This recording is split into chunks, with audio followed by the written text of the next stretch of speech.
Ah, lads, not again. Wait, is that a pool in Rapture?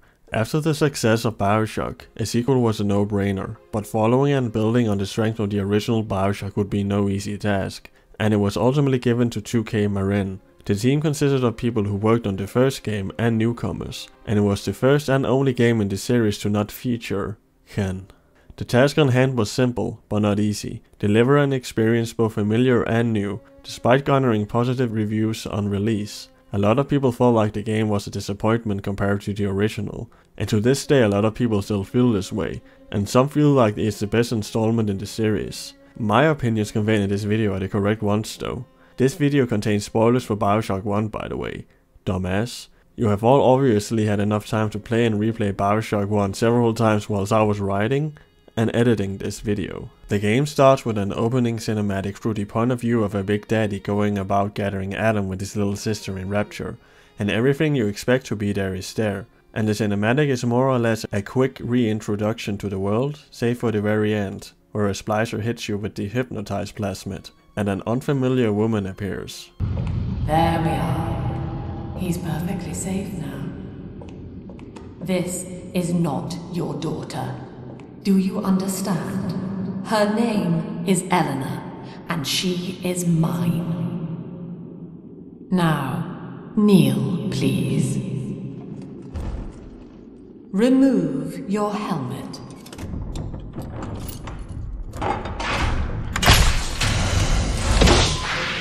Now, take the pistol. Place it against your head.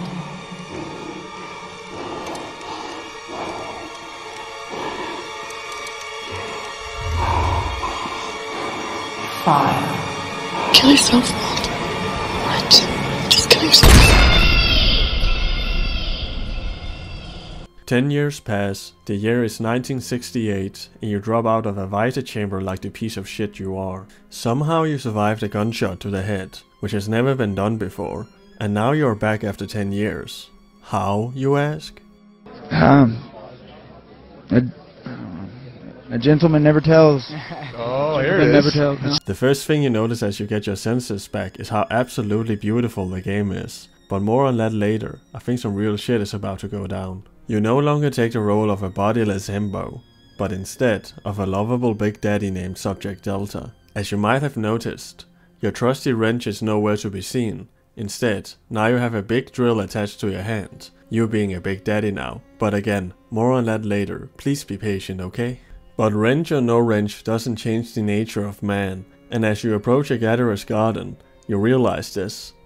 Father! Huh, that was weird. Anyway, you immediately pump that atom straight into your system and collapse onto the floor. Let's fucking go!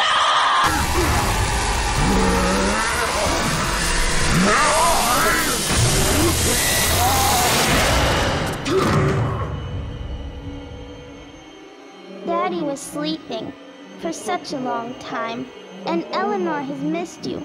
Find her and you'll be all better. Daddy! Now that was some real shit right there. Now that you're a big daddy, your parental instincts prompt you to pursue them, but being a player in a video game prompts your hunter and gatherer instincts as well, so they will have to be taken care of first. On the way, as you fight through Adam Appreciators, you hear a familiar voice, Dr. Tenenbaum, the woman behind Adam and the Little Sisters, and the same woman who helped you take down Fontaine and escape Rapture with the Little Sisters, depending on how you treated them. And now she is old as fuck. She has apparently been trying to get a hold of you for a while, but run-down underwater cities are known for their sharp mobile connections. She asks you to find her at the Atlantis Express train station. You find one of her audio diaries and learn why she has returned to Rapture. I am back in Rapture after so many years. The little ones I rescued are grown up and think of me no more. After what I once did to them, it was a joy to be forgotten. But now, all around the world, children vanish by the sea, kidnapped. And so I return, in fear of what I already know. Someone is making new little ones, continuing my work, my sins. even if I am to die for it. I must stop them. You don't know why or who is doing this, so you press on.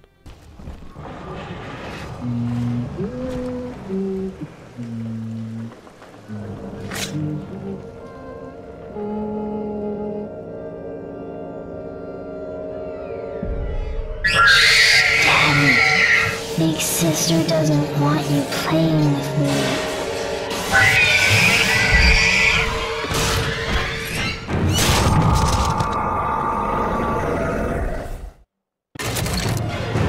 This is a big sister, and is in essence the anti-Big Daddy. They are fast, agile, and even harder to deal with, and you encounter many of them throughout the game. You manage to scare her off, and follow her, but she has a surprise for you.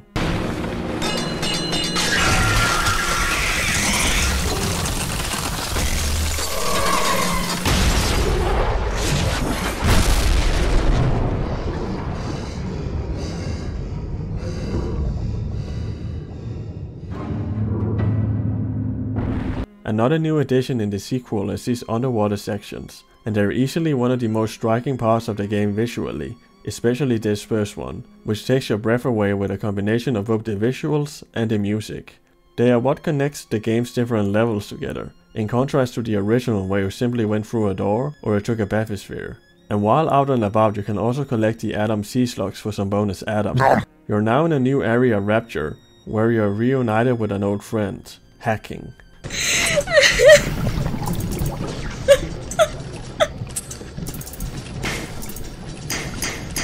But instead of the old painful one, it has been replaced with a new system, one where you simply have to time your click with a cursor, both easier and faster, and along with a new weapon that allows you to hack from a distance. The struggle is gone, but what is life without struggle? Thanks, this is the best day of my life. I'm killing myself tomorrow. And soon after you're introduced to the main antagonist of the game.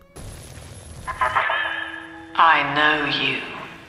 That symbol on your hand marks you a dead man. 10 years, Subject Delta, since I watched you put a gun to your head and pull the trigger. But take heart. Out of your pain, paradise was born. I don't know how you survived, but your suffering is over now. These men will ease your burden. Please understand that like all I have done, this is an act of love. This is Dr. Sophia Lamb. The woman who ordered you to point a gun to your head, and the new girl boss of Rapture after the demise of Ryan. And she is an Anglo. And the one responsible for the kidnappings of little girls to create new little sisters for a yet unknown purpose. And she is unhappy with your reappearance in Rapture, not only because of your alliance with Dr. Tenenbaum and goal to stop her, but because the little sister you were assigned as a Big Daddy was her daughter, Eleanor, who still has a connection to you from her time as a little sister, and as you saw earlier, is trying to get in contact with you and help you through the help of the little sisters, and with small packages scattered around the city, and Sophia Lamb is not interested in sharing her.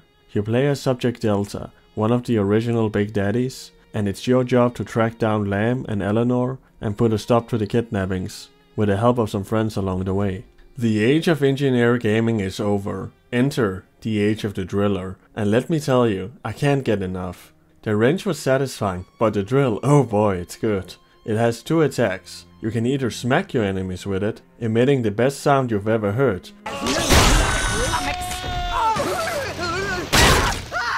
or you can use the drill correctly. This is a great way to take care of annoying enemies up close, as it stun locks them when you attack, allowing you to finish them on the spot instead of having to run after them. But be mindful of when you do this, as it uses up the drill's fuel, which you of course can find more of. I'm going to be honest, there is a lot that happens in this game, and it's very comforting to know that you can always escape the chaos of everyday Rapture life through drilling. Most of the game's weapons are the same as the first one, but with new models. But one of the new ones is the rivet gun, which is the first firearm you pick up in the game. In the start, I hated this thing, but as time went by, I quickly developed a deep relationship with it. Purely platonic, of course. At first it feels annoying to use, but then you start developing a real appreciation for it. And when you get really good with it, you start landing headshots at will, which feels great every time. And then there's of course the new hack tool, that not only allows you to hack from afar, but will also allow you to place mini turrets to help you fight your enemies. So glad that the gunslinger finally made it into Bioshock. Maybe the age of engineer gaming is not over. But the big question coming into Bioshock 2 is the difficulty. Did they make it harder since the original? The answer is yes. Yes they did. But not to the point that the game is frustrating. Instead, it's appropriate to the game's setting and story. You are a big daddy now, and because of that the game needs to both make you feel powerful, but not to the point that you're not challenged, because you certainly are. And the game balances this wonderfully. At times you will simply plow through enemies feeling like an absolute driller killer, and at times you will want to choose your battles and save your resources, which are more scarce this time around. The further you advance you of course get more powerful, and the hordes of splicers that once were a challenge in their own right become a part of the driller pastime. And that's where the other enemies come in. The Big Daddies make a return, with some new types nonetheless, but are essentially the same but with a slight spark in difficulty, because you can't change what's already perfect. What has changed is that when you defeat one, you now have the option of adopting their little sister and making her harvest more Adam for you before either rescuing or harvesting her. When you choose to harvest Adam, you have to be ready to defend her from incoming enemies.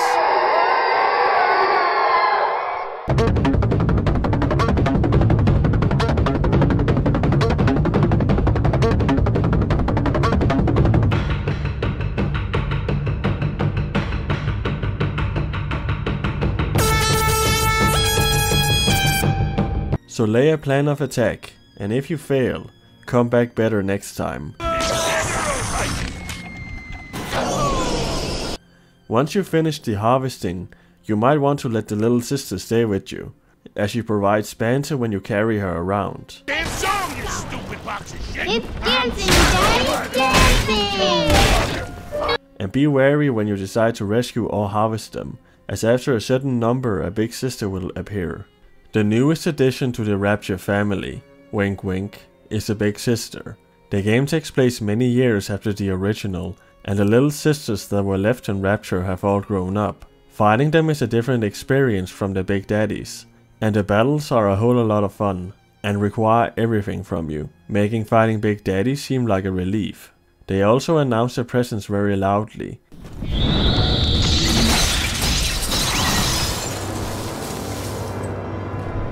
And constantly remind you of the danger ahead by swimming past you outside of windows, which is one of my favorite details in Bioshock 2.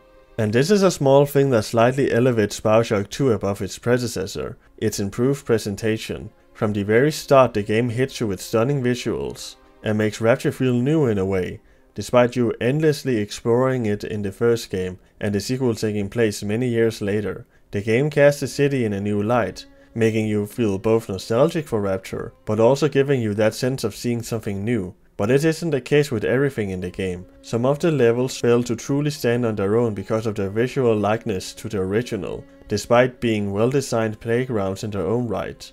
But they are in the minority, and the rest of the levels will captivate you visually in their very own way, and will stop you in your tracks several times to admire the scenery. One level is an amusement park with the sole purpose of indoctrinating children into believing Andrew Ryan's philosophy, but the one that takes the cake is Fontaine's Futuristics, which is reminiscent of Old World Blues, and is the perfect mix of wacky fun and serious good storytelling. The before mentioned underwater sections are a prime example of the game's beautiful visuals, and are not just a visual treat, but also a well-deserved rest for the player between levels, where they can truly let their guard down and take it all in. And I think it's amazing how the art team still manages to make leaky rusty pipes in the style of Art Deco interesting to look at. Character models are interesting.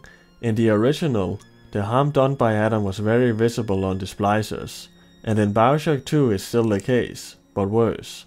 And this showcases the passage of time since the original, and this can also be seen in Rapture in places. My favorite change to the character models is with the little sisters. At first sight you'd think they downgraded by trying to make the little sisters more visually appealing and marketable, but in the case of the story, it makes so much sense, seeing that the little sisters of old have all grown up into big sisters, and the ones you find now are the girls from the recent kidnappings, and therefore very new and still appear somewhat human. The lore of the city is slightly expanded, but not too much, as a lot of what there was to explore was already explored in the original. And in this second you get to hear about Rapture's old public transportation system, but unfortunately I'm not the kind of artist who's into trains, so it doesn't hit home with me.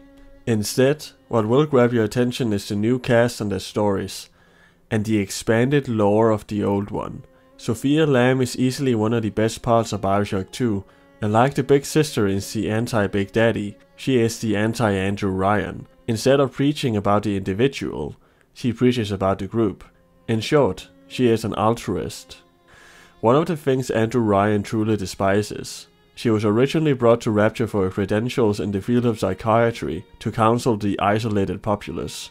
She accepted, as she had lost all hope for the world above after the bombing of Hiroshima and it being justified as a greater good.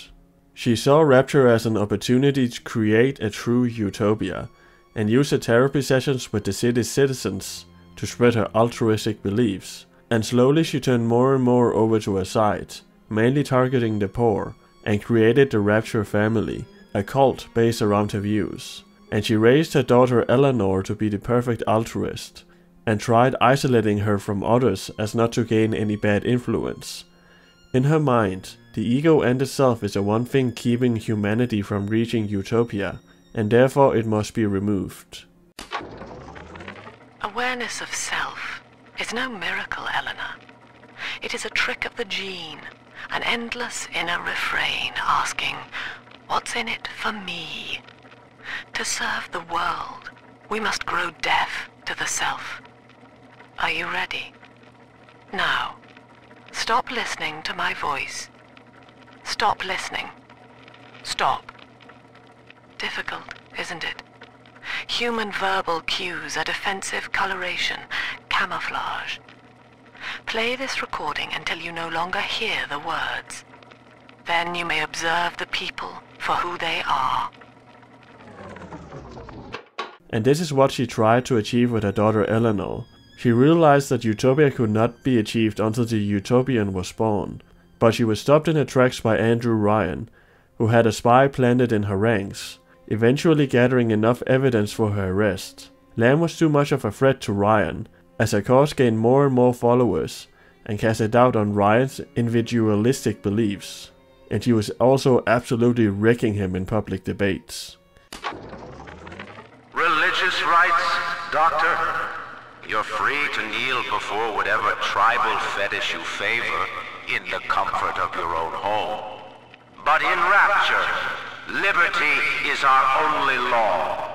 A man's only duty is to himself. To imply otherwise, therefore, is criminal.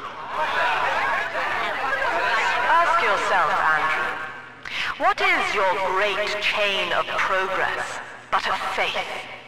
The chain is a symbol for an irrational force guiding us towards ascension. No less mystic than the crucifixes you seize and burn. And this made Ryan double down on his beliefs in competition, and made him imprison her. After Ryan's natural demise, she resurfaced. Not literally though, she's still in Rapture, and she learned about Jack and the experiments he went through, and believed this would be the next step in creating the utopian, and started kidnapping little girls from the service in order to create new little sisters, and gather Adam for the ongoing experiment with the help of the Rapture family. Her goal is admirable in a way, until you learn of her ultimate flaw. She wants what is best for the majority, but cares little for the happiness of the individual, and is willing to let her followers die and suffer if it means achieving her goal. To her, even her daughter's happiness as an individual mattered little compared to the group and achieving utopia, and she selfishly forced her vision on her daughter instead of listening to what she wants. Sophia Lamb is what she accuses people like Ryan of being: uncompassionate and selfish. In her daughter's words, She'd see the entire world be equally miserable rather than allow one person to find her own way to live in satisfaction. By getting rid of the ego and the self, she also gets rid of what it means to be human. And while that is where a lot of pain originates from, it's also there a lot of happiness comes from. Despite her efforts, Lamb's daughter rebelled against her all the way, always trying to be her own person. And it is she who brought you back from the grave together with the little sisters. And despite not being present for most of the game, her presence is felt through the various packages she leaves for you around the city, together with her and others' audio diaries, which give you an insight to her upbringing and how she turned into a little sister and got paired up with you. Being the daughter of Lamb, she too is English, but her character does something amazing. It makes the Anglo sympathetic. To balance this out and not make you join the Queen's Guard, you have Lamb to invoke distaste in the Anglo peoples. Besides the main cast, the rest of the game's characters are not nearly as memorable as that of the first, with a few exceptions of course, but what is not forgettable is the story. Bioshock 2 is a prime example of the father and daughter game genre, but it's unique from the others because it's kinda weird. Subject Delta and Eleanor are not related by blood, and Delta didn't adopt her either, but rather they were forced together through an unethical science experiment, creating an unbreakable bond between them. But you're never weirded out by this while playing the game due to it being executed so naturally. In essence, Bioshock 2 is about family and how you don't get to choose yours, and that once you have it, you must fight for it. Staying in the theme of family, it's also about a very intense custody battle. Lamb sends hordes of splicers to stop you from picking up Eleanor, and while you're not fighting, she's cussing you out over the radio and suicide baiting you, while you're just minding your own business. But you can understand her doing so, as Eleanor is her daughter, and she had no choice in the matter of her being turned into a little sister, and in turn being paired up with you. The story of Bioshock 2 feels so much more personal than that of the original, because it is the story of a father trying to reunite with his daughter, instead of playing as some science experiment doing whoever's bidding, and not really being sure who you can actually trust, which was one of the great things about the original story, together with its twist. While the second gives you a much clearer picture of your goal, and therefore spends more time developing a connection to Eleanor. In most efforts done by games to make you feel some kind of fatherly bond towards an NPC, they either fail or make it so that it's you the player looking in instead of participating, and it makes this disconnect. Subject Delta, besides a couple of grunts, is a silent protagonist, and because of the nature of Big Daddies and them not being able to remember their past, only their goal to protect their little sister, this is genius, as the players and the characters' goals align perfectly, and because of the lack of personality and memory on the part of Big Daddy, the player is able to latch onto the role immediately and experience the story like Subject Delta would experience it, instead of feeling like there is something the character knows that the player doesn't. And all of this makes it easier for the player to care for Eleanor, and the bond is not forced down your throat, but rather slowly built upon as you progress through the game. And because of your bond with Eleanor and her watching your actions throughout the game, your decisions and the morality system hold slightly more weight than in the original. In the first, choosing to rescue or harvest the little sister came down to, well, I don't want to be mean now, do I? That's a little girl. While in the second it's, that's a little girl, just like Eleanor, and I'm a Big Daddy, I can't do this. A small improvement, but still an improvement. And there is added more to morality, as you get to choose the fates of several characters in the game, each with motivation to kill or spare them. And these decisions, along with the fate of little sisters, is what chooses your fate in the end, or rather Eleanor's fate, and who she becomes. The role-playing element of Bioshock gets expanded in the second as you take the role of Subject Delta, and this improved role-playing adds to the immersion in the world and story and the choices you make. The soundtrack sounds very much like the original, but like the story, it feels more personal and emotional this time around.